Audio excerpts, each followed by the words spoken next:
Welcome to Psychotom Drama Series. Click the like button, share and follow. Subscribe for more episode. The Temperaments, a psychological drama series. Welcome back, beautiful people.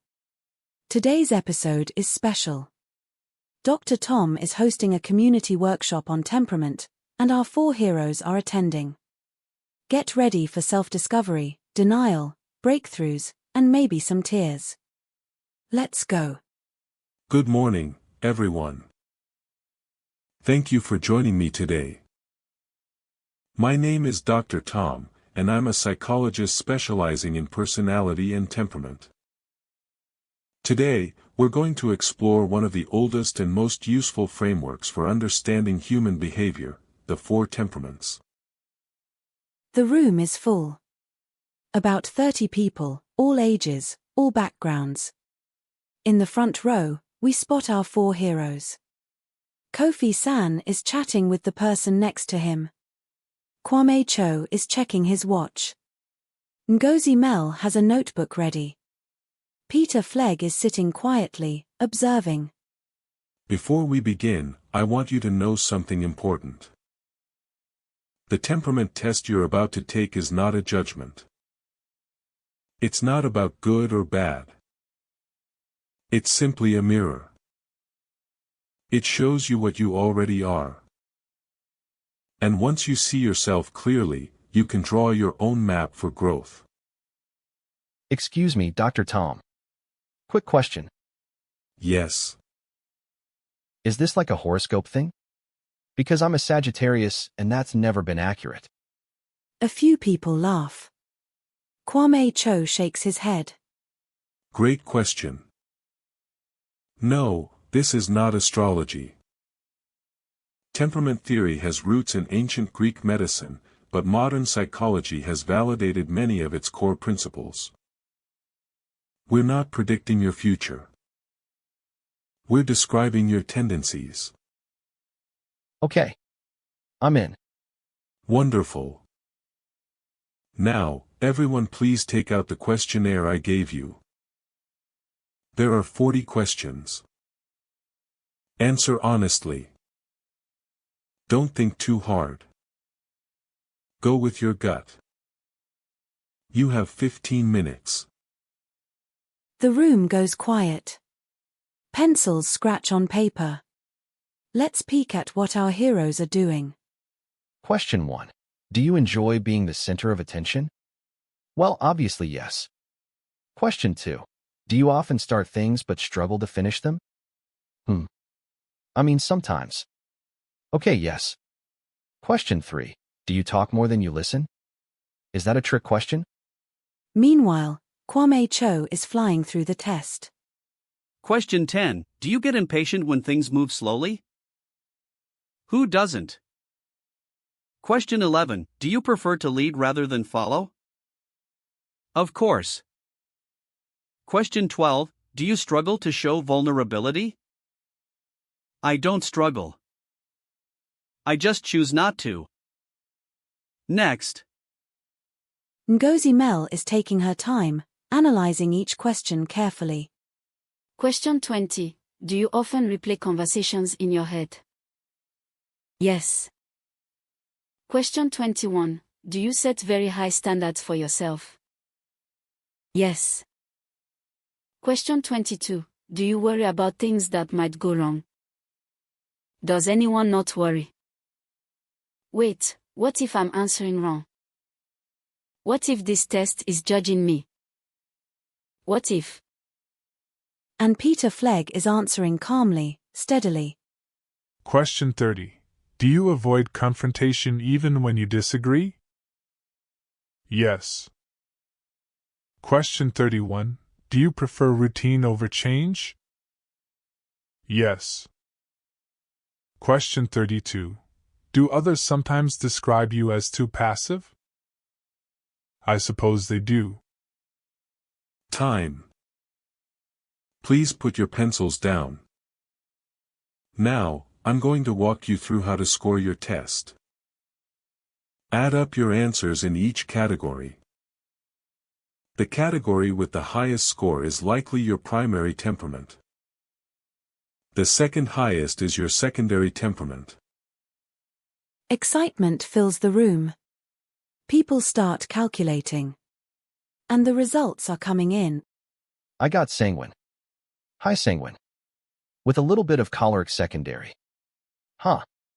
I knew it. Choleric primary. Obviously.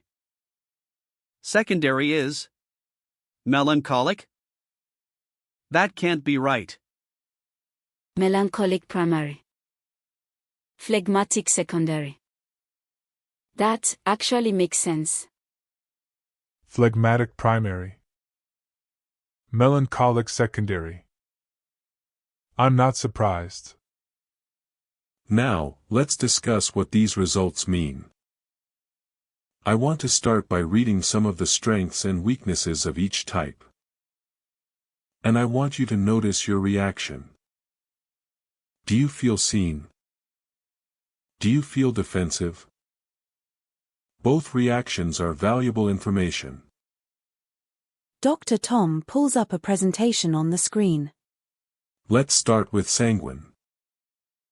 Strengths: enthusiastic, creative, optimistic, great communicators, adaptable, fun to be around. Weaknesses: impulsive, unreliable, easily distracted, struggles with follow-through, may be seen as superficial. Superficial? I'm not superficial. I have deep thoughts. Sometimes. Do you though? Hey. Dr. Tom, he's bullying me. This is exactly what I mean by noticing your reaction. Kofi, the word superficial triggered you. Why do you think that is? Because I don't want people to think I'm shallow. I know I talk a lot and laugh a lot, but that doesn't mean I don't care about deep things. Absolutely. And that's an important insight. The weakness isn't your destiny. It's your growth edge. The fact that you care about depth means you can develop it. Kofi-san goes quiet for a moment. Actually quiet. That's rare. Now let's look at choleric. Strengths: natural leader, decisive, confident, goal-oriented, excellent problem solver, courageous. Weaknesses: impatient, domineering, insensitive, struggles with vulnerability, can be harsh and controlling. I don't struggle with vulnerability. I just don't see the point of it. That might be the struggle. What? If you think vulnerability has no point, that might be why you avoid it. Not because you're strong, but because it feels unsafe. Oh snap. Ngozi Mel with the insight. Kwame Cho looks like he wants to argue, but something stops him. We're not here to psychoanalyze me. Actually, that's exactly why we're here. Kwame, your reaction is telling. The choleric's greatest fear is weakness. So vulnerability feels like weakness. But true strength includes the ability to be vulnerable. That's your growth edge. Whom? 2 humps in 2 episode. Our boy is growing. Let's move to melancholic. Strengths: deep thinker, creative, loyal, detail-oriented, strong moral compass, excellent planner. Weaknesses: perfectionistic, prone to negativity, overly sensitive, can be moody and self-critical. That's very accurate. Uncomfortably accurate. How does it feel to see it written out? Honestly. It feels validating and painful at the same time. Validating because I finally have words for what I experience. Painful because I always hoped I was exaggerating. But I'm not. I really am this way. The first step to growth is acceptance. You can't change what you won't acknowledge. But acceptance doesn't mean resignation. It means understanding your starting point. So I'm not broken. Absolutely not. You're melancholic.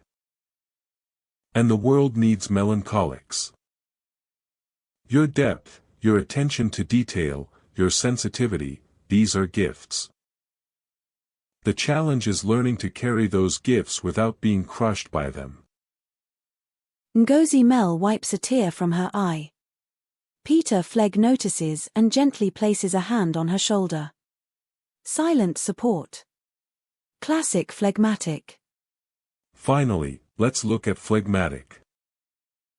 Strengths: patient, calm, great listener, diplomatic, loyal, consistent, excellent in crisis. Weaknesses: passive, indecisive, avoids conflict, can be stubborn through inaction, may suppress needs. Stubborn through inaction. That's an interesting phrase. What does it mean to you? I think it means, sometimes I don't fight for what I want.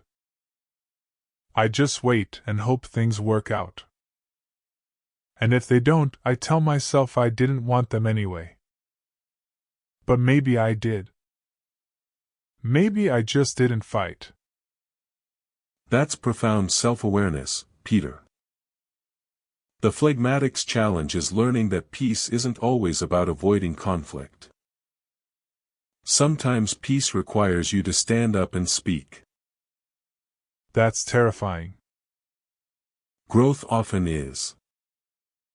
The room is quiet now. Heavy with insight. But Dr. Tom isn't done. I want to do an exercise. I want each of you to turn to the person next to you and share one thing you learned about yourself today. Just one thing. People start talking. Kofi-san turns to a stranger immediately. I learned that I might be a little superficial, and I don't like that. What about you? I learned I'm a phlegmatic and I've been letting people walk over me my whole life. Ah. Let's be deep together. Kwame Cho reluctantly turns to Ngozi Mel. I don't like these exercises.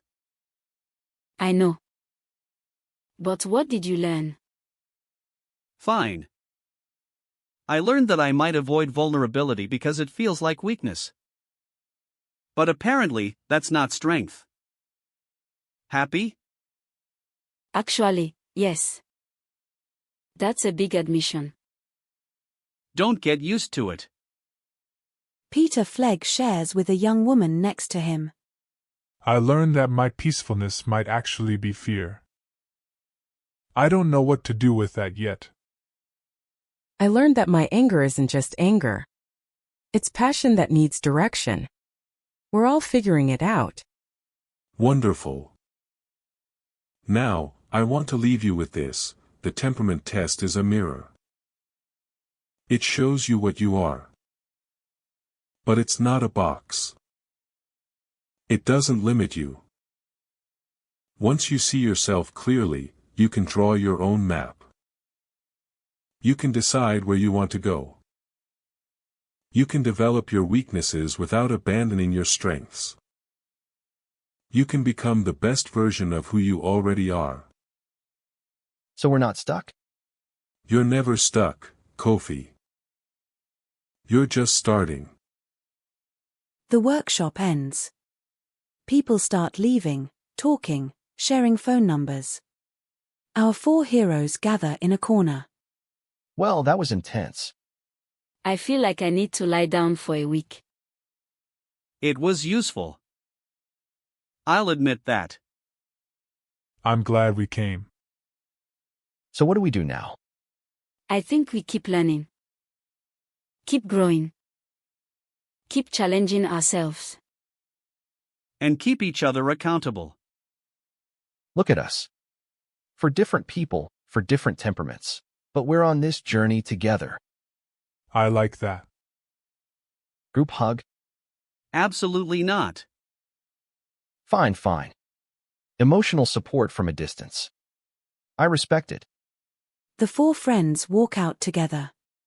The sun is shining. The future is uncertain but hopeful. And somewhere in each of their minds, a new awareness is taking root. Maybe I am more than just a fun guy.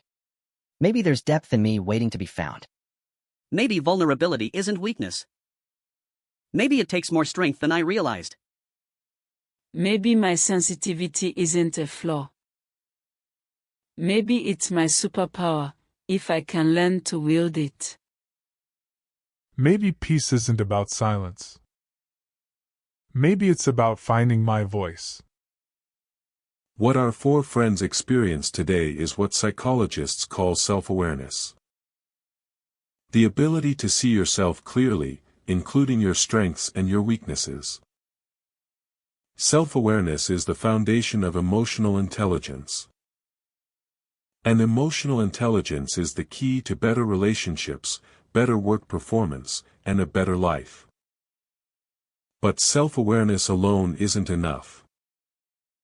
You have to do something with it.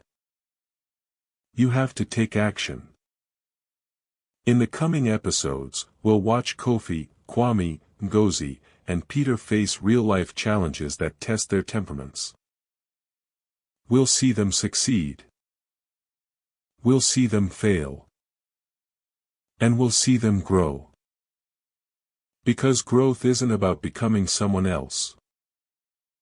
It's about becoming the best version of who you already are. See you next time. And that's a wrap on episode 3. Our heroes have looked in the mirror. They've seen themselves clearly. Now the real journey begins. What happens when Kofi faces a situation that needs follow-through? What happens when Kwame needs to show vulnerability? What happens when Ngozi needs to take imperfect action?